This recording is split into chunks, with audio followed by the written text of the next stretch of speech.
Oi Lores, tudo bem? Aqui é Isa, bem-vindos ao Dark Lore e no vídeo de hoje eu vim trazer a minha opinião sobre o livro e a série dos Bridgertons. A série é uma série original Netflix e o livro é escrito pela Gillian Quinn, então eu vou começar esse vídeo sem spoilers e quando começar a ter spoilers vai ter aqui um símbolozinho do spoiler para vocês se ambientarem melhor. Antes de começar, não esqueça de dar o like nesse vídeo, se inscrever aqui no Dark Lore, me seguir lá no Instagram porque vai ter conteúdos exclusivos pro Instagram, como Reels e algumas fotos e vídeos do IGTV exclusivos lá no Instagram. Então não esqueçam de me seguir por lá e vamos começar o vídeo.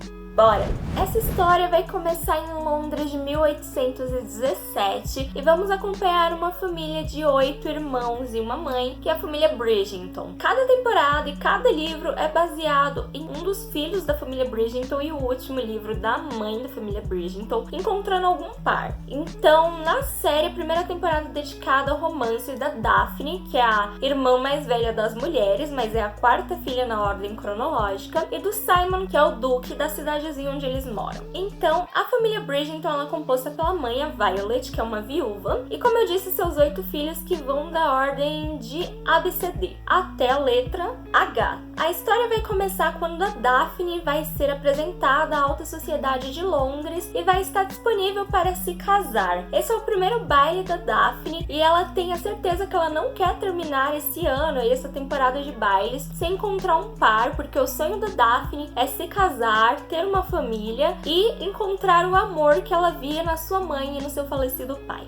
Esse sonho e desejo da Daphne tem uma forte influência na série do que a mãe da Daphne fala e passa pra ela, sabe? A mãe da Daphne, ela passa pra ela que a maior felicidade da mulher é se casar, é cuidar de uma família, ter os seus filhos e também encontrar a pessoa amada. Então é isso que a Daphne leva pra vida dela, como se fosse a verdade absoluta e realmente é a verdade absoluta para ela. Então a Daphne, ao contrário da sua irmã, que foi a minha Bridgerton favorita, que é a Heloise, ela não é tão questionadora assim. Na série a gente vê um pouco de questionamentos em relação a valores da época e tudo mais, mas ela tá longe de ser uma Heloise da vida. Então ela realmente se adequa melhor aos padrões e é isso que ela quer pra vida dela. Todas essas damas então da temporada, elas são apresentadas ali pra rainha e a rainha ela dá a bênção pra Daphne. A Daphne então ela é tida como a melhor escolha dessa temporada. E a partir de então vai começar vários homens se interessar pela Daphne e tentar conquistá-la. Só que o irmão mais velho dela e o irmão mais velho da família, que é o Anthony, ele se opõe fortemente a todos os candidatos, ele não acha que nenhum candidato é digno o suficiente da Daphne e ele encontra problema em todos esses candidatos, então todos esses candidatos eles acabam sendo intimidados e deixados de lado, o que deixa a Daphne um pouco angustiada porque ela pensa, todas as boas opções da temporada você está expulsando, o que vai sobrar pra mim? Eu preciso de um par ao final dessa temporada. E do outro lado temos o par masculino da Daphne, que é o Simon. O Simon é um cara que ele não quer casar, ele tava numa viagem do exterior, ele acaba voltando pra casa dele por conta da notícia de que seu pai ele havia falecido, ele já estava doente há algum tempo e ele havia falecido. Então o Simon ele volta pra essa alta sociedade de Londres simplesmente por questões burocráticas. Mas acaba que chegando lá em Londres, ele acaba tendo que ficar por conta de uma moça com quem ele tem muita consideração, que era uma amiga muito próxima da sua falecida mãe e também foi a pessoa que cuidou dele, criou ele desde a infância. Então ele acaba ficando num baile, ele fala, tudo bem, posso ficar uns 20 minutos no baile. E é nesse baile que ele conhece a Daphne. O momento em que eles se encontram é basicamente a Daphne fugindo de um pretendente que ela não quer. A única pessoa que ela não quer é esse cara, que ele é muito nojento, gente. Se vocês verem, vocês vão ficar, meu,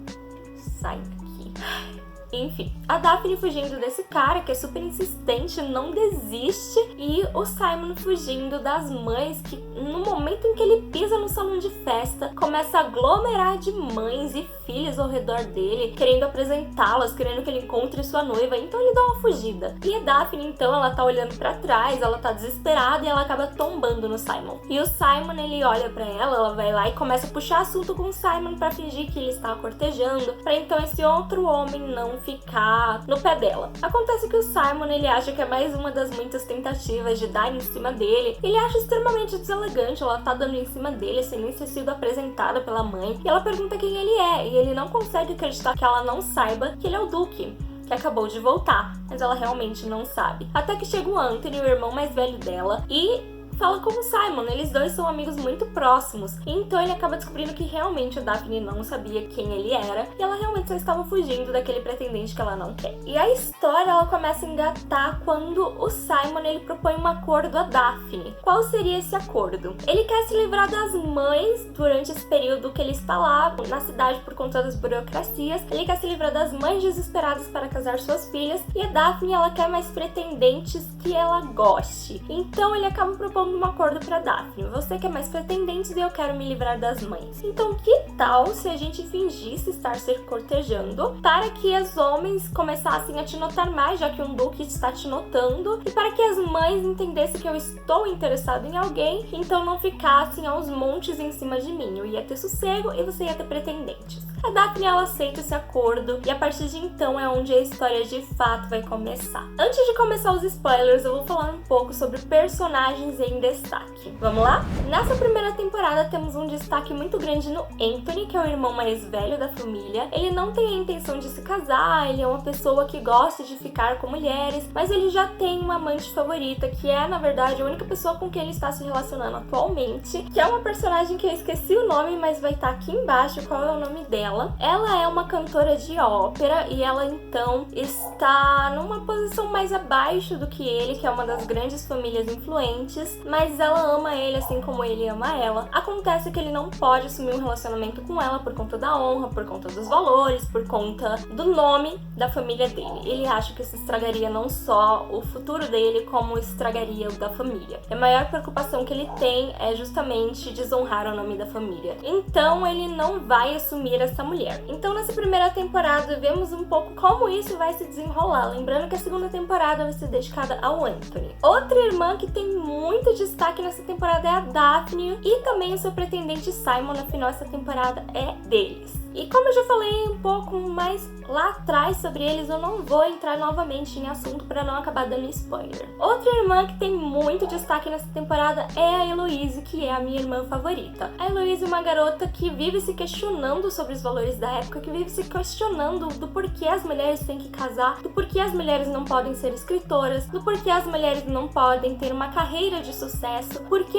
isso não pode ser a prioridade na vida de uma mulher, por que a prioridade tem que ser um casamento e ser sustentada. Isso é algo que a Heloise ela não quer. E ela então se tornou a minha personagem favorita justamente pela personalidade dela e pelos objetivos que ela tem para a vida profissional dela. Temos também um aprofundamento na Violet dos irmãos Bridgerton e um pouquinho, uma pincelada ali no segundo irmão, que eu esqueci o nome, eu acho que é Benedict, e do irmão com a letra C, que eu não lembro o nome dele, vai estar aqui embaixo. Temos umas pinceladas ali neles dois, nos relacionamentos dele, talvez no futuro ali das próximas temporadas, mas não é assim um grande foco. Os principais irmãos de foco nessa primeira temporada é a Heloise, a Daphne e o Anthony, e a mãe Violet. Saindo um pouco dessa família Bridgerton, temos um enfoque muito grande na personagem Penélope, que é a melhor amiga da Heloise, e é uma garota que ela não tem muita segurança em si mesma, ela não consegue ter confiança e autoestima por conta dos padrões de beleza da sociedade que ela não se encaixa, então ela acredita que ela não é uma boa pretendente, mas ela tem um sonho assim de se casar e ela tem um crush ali num certo Bridgerton. Então a Penélope é uma personagem também que no começo da série eu gostei mais, depois eu fui gostando menos, mas é interessante a personagem. Temos a Marina, que é uma moça que veio do exterior para ser apresentada nessa sociedade londrina. Temos a Lady Danbury, que é aquela mulher que eu citei no começo do vídeo, que cuidou do Simon quando ele era criança, quando ele era adolescente, cuida dele até hoje, é como se fosse uma mãe mesmo para ele. Temos a Rainha, que é uma personagem também de grande importância na história. E por último temos a Lady Whistledown, eu acho que eu falei certo o nome dela. E a Lady Whistledown é uma jornalista, ela basicamente faz o papel ali da Gossip Girl de Gossip Girl.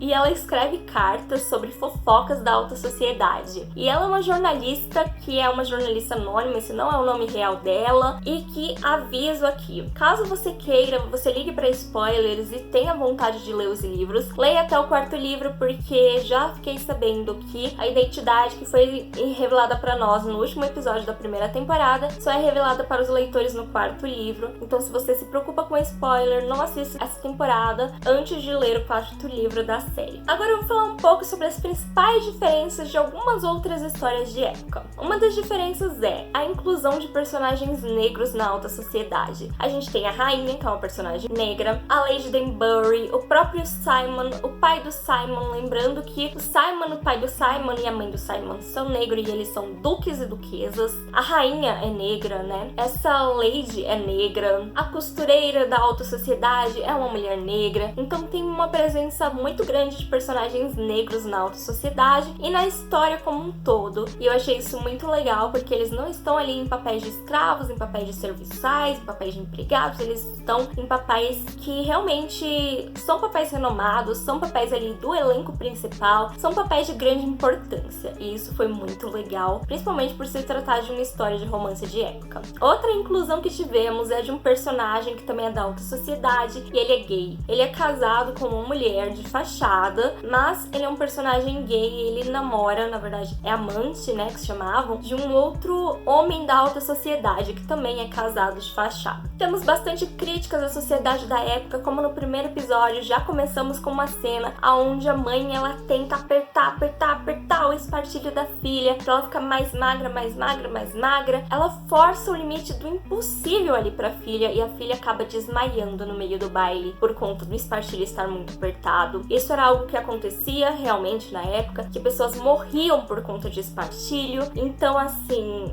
era algo extremamente tóxico e isso é muito bem representado na série, além de várias outras críticas da sociedade londrina. Temos personagens femininas com personalidade, como a Heloise, como a Penélope, como a Marina, então foi um ponto bem alto ali da história também. E por fim, a nota que eu dei para esse livro foi 3 de 5 estrelas. Agora vamos começar a parte com o spoiler do vídeo. Eu vou começar falando ainda sobre a série para depois ir pro livro e o que eu achei do livro. Na série eu encontrei alguns relacionamentos e personagens ali com um furo enorme de roteiro, de personalidade. Então foi algo que acabou me incomodando ao longo desses 8 episódios da série. E eu vou contar pra vocês quais são esses personagens e por cima quais são esses erros. Eu não vou adentrar muito nos spoilers para não estragar muito a experiência de vocês. Então vamos lá. Temos duas personagens com histórias bizarríssimas. Uma delas é a Marina. A Marina, aquela jovem que eu disse que veio lá do interior para a alta sociedade, ela está grávida. Ela é uma jovem que se relacionava com um homem que teve que ir para a guerra. Ela acaba não tendo mais notícias dele e acaba indo para esse local grávida. Então descobrem que ela está grávida, tentam arrumar pretendentes para ela. Qual é a bizarrice ali da história dela? Ela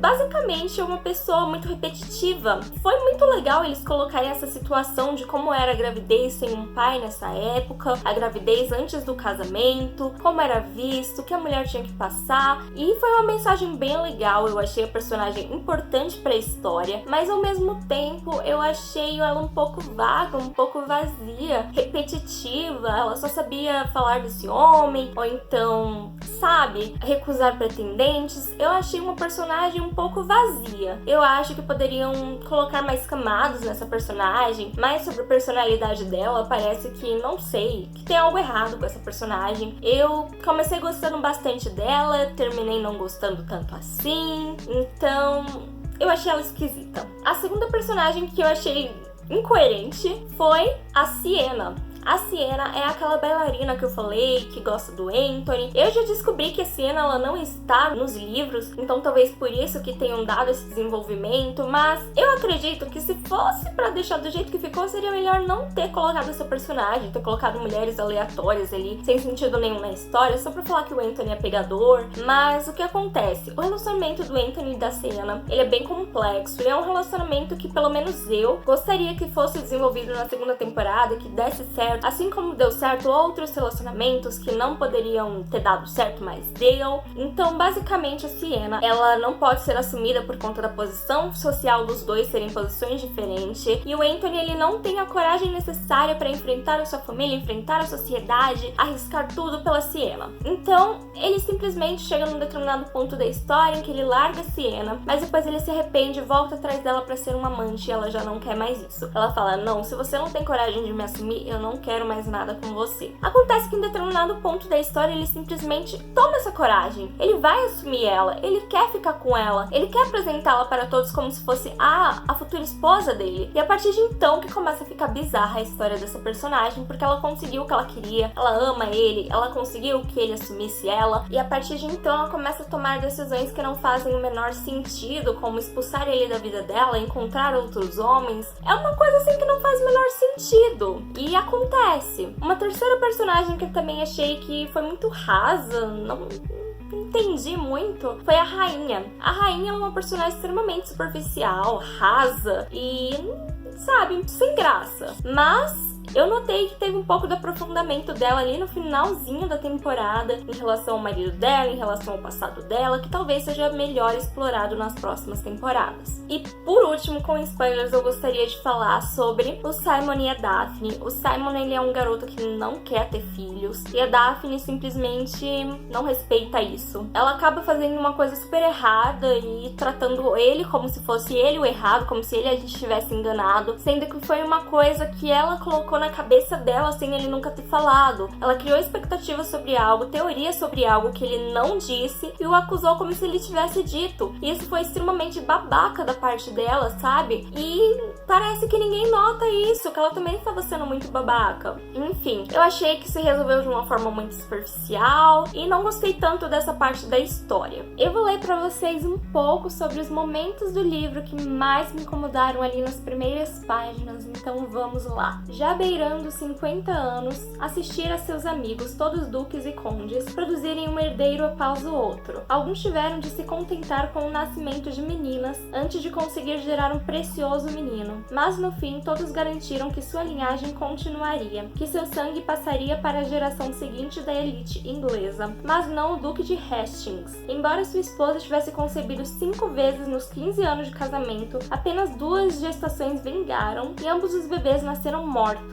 Depois da 5ª gravidez, que terminara com um aborto sangrento no 5º mês, médicos e cirurgiões disseram-lhe que não deveria de jeito nenhum fazer uma nova tentativa de ter um filho. A vida da duquesa estaria em perigo. Ela estava frágil demais, fraca demais e talvez velha demais. O duque teria que simplesmente se conformar com o fato de que o ducado deixaria de pertencer à família Bassett. Mas a duquesa, que Deus a abençoasse, sabia qual era o seu papel na vida. Após um período de 6 meses de recuperação, ela abriu a porta que ligava os 2 aposentos e começou a sua busca por um herdeiro. 5 meses depois, ela informou ao marido que estava grávida. A euforia imediata dele só foi ofuscada por sua resolução que nada, absolutamente nada, estragaria a nova tentativa. A duquesa foi confinada à cama no instante em que parou de menstruar. Um médico ia vê-la todos os dias e na metade da gravidez, o duque encontrou um profissional da medicina mais respeitado de Londres e lhe pagou uma alta quantia para que ele abandonasse o consultório e se mudasse temporariamente para o castelo de Clivendon. Dessa vez ele não ia correr risco algum, teria um filho e o ducado permaneceria nas mãos do Bassett. A duquesa começou a sentir dores do parto um mês antes da hora e colocaram uma almofada sobre seus quadris. A gravidade poderia manter o bebê em seu corpo, explicou o Dr. Stubbs. O duque considerou um argumento plausível e depois que o médico se retirou para repousar, pôs ainda mais um travesseiro debaixo da esposa, posicionado no ângulo de 20 graus. Ela permaneceu assim por 30 dias. Então finalmente chegou o momento decisivo. Toda a casa rezou pelo duque que queria tanto um herdeiro e alguns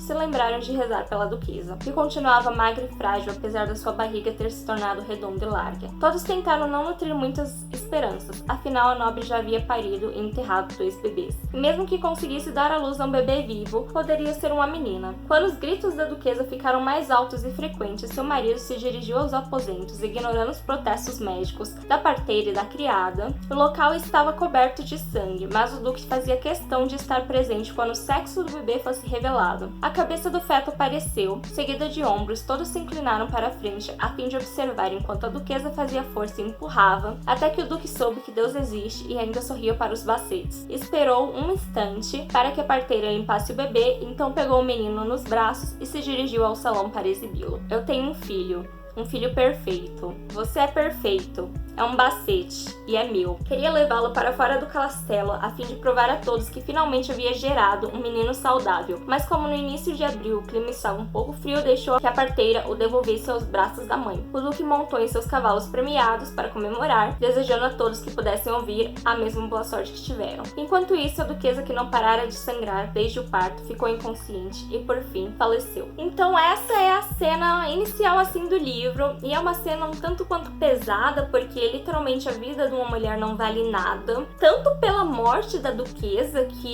ele acha que era a obrigação dela gerar um filho, mesmo que isso custasse a vida dela, quanto pelo fato de que se fosse uma menina, ele teria feito o quê? Porque ele queria um menino. E se fosse uma menina? Então assim, é muito complicado, muito babaca esse homem. Eu não aguentei ler, eu achei, nossa, me causou um ódio, uma revolta. Além de que esse não é um dos meus gêneros favoritos, então foi fácil tomar a decisão de não continuar com essa leitura. No livro, eu não gostei muito do machismo na história, isso me incomodou demais. Então nas primeiras 10 páginas ali eu já dropei a história. Talvez, eu gostaria de deixar isso claro, não seja uma opinião da autora, talvez isso seja uma crítica, porque pelo menos na série, o pai do Simon, ele não é uma boa pessoa, o Simon não tinha um bom relacionamento com ele não era um homem legal. Então provavelmente no livro isso é uma crítica, mas conseguiu ser tão boa se é uma crítica, que eu não aguentei ler essa história, me incomodou demais, eu tive que parar a leitura e talvez eu volte para a leitura da série, mas eu volte a partir do segundo livro em diante, porque o primeiro livro eu achei muito complicado, também tem essa questão aí do Simon, tratado com mais levianidade ainda no livro, já que no livro ele, além de tudo, pelo que eu soube, ele estava embriagado e semi-consciente, então consegue ser ainda pior essa cena da Daphne, e a Daphne ainda consegue ser mais tóxica do que ela estava sendo na série. Na série, eu não acho um bom relacionamento. Minha conclusão final, assim, do relacionamento Simon e Daphne é que eles não têm um diálogo muito bom, eles não sabem se entender muito bem, é um negócio complicado. Então, eu acho que o relacionamento funciona à base do diálogo, então isso foi algo que eu não gostei muito, sabe? E assim, outra coisa que eu gostaria de falar da série é que é uma série sim mais 18, porque tem cena de sexo praticamente em todo episódio, pelo menos umas 2 vezes. Então assim, é muito forçado isso. Mas no geral eu gostei da série, e do livro eu pretendo dar continuidade sim, provavelmente a partir do segundo livro, porque o primeiro livro, como eu estava falando, tem essa questão do ser tratado de forma leviana, tem um machismo muito enraizado, e eu vou passar raiva. Provavelmente eu nem leio o resto dos livros da série pra não passar raiva e fique só com a série de TV mesmo, que foi uma série que eu gostei bastante, que me incomodou em certos pontos, mas a Heloísa estava lá pra me manter firme e forte nessa série, e que eu acabei gostando. Eu achei uma série boa, divertida, rápida de ver, e eu achei bem legal. Teve um personagem específico que eu me importei bastante também, que eu já sei que é um personagem que não tem no livro, que é o carinha que faz boxe junto com o Simon. Eu gostei bastante dele, de quem ele é. Então é isso, a minha nota pra série foi 3 de 5 estrelas. Eu gostei, apesar de todos esses contras que eu citei no vídeo. E me contem aqui embaixo se vocês assistiram essa série, se vocês gostaram da série, se vocês leram o livro, se ele melhora. Contem aqui que eu vou adorar saber. Então espero que vocês tenham gostado do vídeo. Ficou um vídeo longo, mas tinha muita coisa a ser falada a respeito dessa série. E eu espero que vocês tenham gostado mesmo desse vídeo. Vejo vocês no próximo vídeo. Tchau!